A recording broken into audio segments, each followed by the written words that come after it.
So strong against Malaysia when they got the ball wide and got deliveries into the box. Good block there from Lau, but Gonzalez finds himself through. That's nailed on, surely. Nailed on penalty. Well, let's just hope it's not red, and Sanya has gone into the book. That's going to be a yellow card. It did look as though Gonzalez had twisted his way around and got himself through. It looked as though the opportunity had gone because the shot was blocked on the edge of the box. Somehow the ball fell to Gonzalez. He's gone through and Saina brings him down, and surely this is going to be the opening goal. Well, you'd have thought so, and I think the referee got that one right. The Laotian players are furious about it, but then I've almost never seen a team accept a penalty against them. They could have claimed there was a foul there initially from Gonzalez, but once that's not been given, and once again there, isn't it a shame that the referee's a bit quick with the whistle? Because if he'd allowed the advantage to accrue, Octo went round the keeper, and the goal would have stood anyway. Clear penalty, it was a challenge in the area, took the man, didn't get the ball. Firman Utina, the captain, steps up. Can he make it his 5th international goal for Indonesia? Well, that's as cool as a cucumber in front of the adorning Hunkano fans, and they've got themselves a little dance. And you can see Marcus Harrison happy with that. Alfred Riedel isn't happy because he's never really happy, but Indonesia are 1-up at a crucial time in the game, Jamie. Yeah, that's you couldn't say that it was coming, the goal, and suddenly comes out of nothing. Beautifully struck the penalty kick. We usually comment on his use of the eyes, dummy in the goalkeeper, suggesting that he's going to go one way and hitting it. Wasn't right in the corner, but once the keeper's diving the other way, doesn't need to be right in the corner. The skipper showed admirable composure. Keeper's way off his line before the ball struck, but no problems there. Not sure about the dance at all. Because they are the better footballing team, and if they're playing into the sort of the ploughed field area of the pitch in the second half, chasing could be a problem. Here's Gonzalez again, right on the shoulder, gets away with it. That was just too quick. A real chance here for 2-0. Mohamed Ridwan skips, jinx past the keeper. It's gone in. The referee has given the goal. He was about to blow for a penalty. Great decision. Mohamed Ridwan gets his 2nd of this competition, and it was all down to a mistake from Laos taking the free kick far too quickly. But Mohamed Ridwan scores his 3rd international goal and makes absolutely no mistake, and also has a dance that's a little bit suspect as I look at you, Jamie, and say, what was Laos doing? Well, David Booth spoke before the game about he's never quite sure what he's going to get from his team. This was offside against Gonzalez. Why would you do that, Paul? Why on earth would you play a short free kick into a midfield player with his back to the opposition in that sort of situation? It's just suicide. Great closing down, though. Ahmad Bustami it was that put the pressure on the Lao defenders. And you can see, tried his best to miss it, Mohamed Ridwan. But as it was, it took a little bit of a nick going into the goal. But they won't mind that. They're 2-0 up. They're cruising. They're going to be top of Group A tonight, and they will have qualified and be the first team to qualify from this season's Suzuki Cup. Gets into their own half, whereas Indonesia are pressing wherever it is on the pitch. Great ball through to Gonzalez. The touch has let him down, though. But again, they're pressing, winning it back. Gonzalez on the snapshot, pushed just wide by Seng Fa Chan. Needed to be agile, needed to be alert there because the ball just fell to Gonzalez. He didn't think twice, he just turned and struck it. The keeper did well. There's the turn, there's the strike. Good save.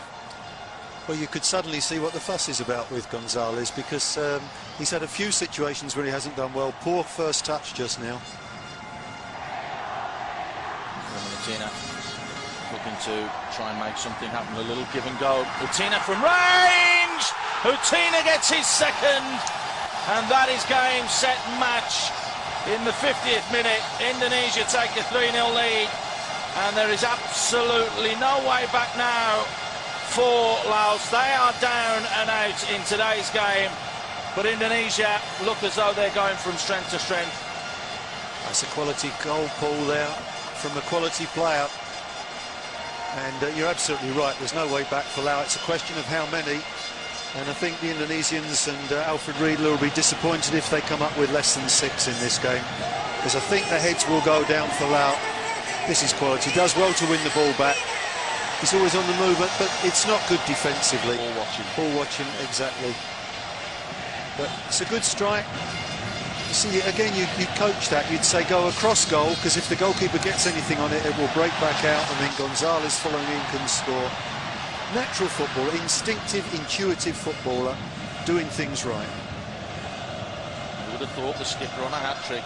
That's elation for Alfred Riedler, by the way. That's how excited he gets. Well, the arms went out, and that's about as much as you're going to get, unless we get another 5 or 6. It was 65 for the opening game, but it will be jam-packed for the tie game in a few days' time. Lovely bit of work. Irfan is through, and that is as cool as it comes from the man who has been playing his football in Holland. And what a cool finish from Irfan Bakhtim. A wonderful give and go. He opened up his body and tucked it into that far corner, and that is the goal of the game so far, Jamie Reeves. Splendid. Lovely football, and beautifully finished as well. Showed all the qualities that were lacking in the previous chance, weren't they? Gets to the position, steadies himself, picks his spot, doesn't just blaze away at it, but just gets an exquisite touch, rifling the ball into the corner of the net.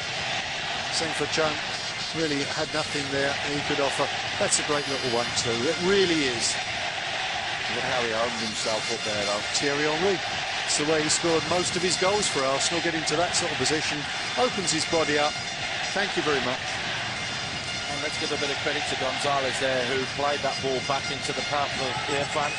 That's his second of the tournament. He got one in the opening game, the final goal, which was a 1-yard tap-in against Malaysia. And Alfred Riedel again looking over the moon. Weak against Thailand from them.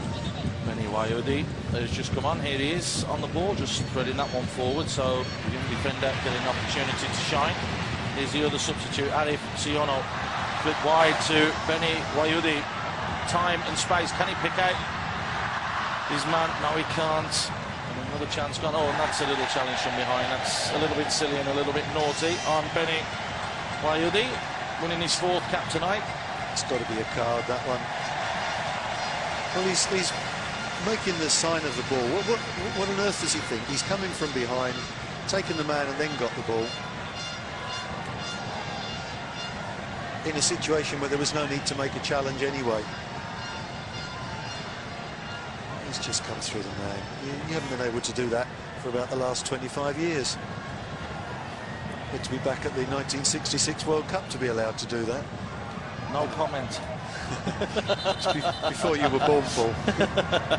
I wish. Fair man to whip this in. And with 2 goals, I've got a feeling he might have a pop here with the outside of his foot. He was on a hat-trick, and he has done. He's flicked it up there. It's bounced free. What a save, but a simple tap-in. And can you believe AFF Siono has scored his 2nd in 2 games? That's 3 players that have managed to do that today, scored in consecutive games, and this is now becoming a rout. And AFF Siono adds to an impressive tally so far for his career stats. But never mind that, it's 2 in 2 games, and Indonesia clearly going marching on. Well, it was a good ball played in. It was a difficult ball for the keeper to deal with, and it was never really dealt with properly. And I guess you're looking at just lucky players. Some players are fortunate in the penalty area. As it drops, he had loads of time to turn around. And then all the Laotian defenders, they just stand there and look at one another. They're just completely physically drained. He had time to sort his feet out as well there. Didn't lash at it with his left. And they've obviously got some sort of disco dance going on here. With clean sheets pretty much all the way. And they come again. Here goes Octo. Octo's got Irfan in the middle. Is he going to use him? It's Octo! Well, it's not Octo yet. It's only 6, but we're getting there. And Octo is a very, very happy man. Points to the sky and the fans. And it was his pace where he left the defenders trailing. And you can see what it means to the fans. They are happy. You called it at least 6, Jamie. And it does look as though it's going to be a rout. And he took it very well. He probably the easier option was to slide it to his right, where Irfan was in lots of space. Dave Booth obviously upset. Didn't want to be embarrassed. But clever ball, good run. Hasn't got enough pace to run away from everyone, but did well to keep it on his stronger side. Does well here. This touch is good, and just prods it across the line. Well, we have to ask the question now, Jamie. Are they serious contenders? Oh, no question at all. I think after the first round of matches, you had to say Vietnam and Indonesia, the two host nations, impressed so much more than anybody else in the competition. There's no question that this is a fair result anyway, Jamie. But did they deserve that at the end? Well, there was a chance presented to him by the opponents, but it's a bit disappointing. David Booth would have enjoyed that, got a late goal, but the right result.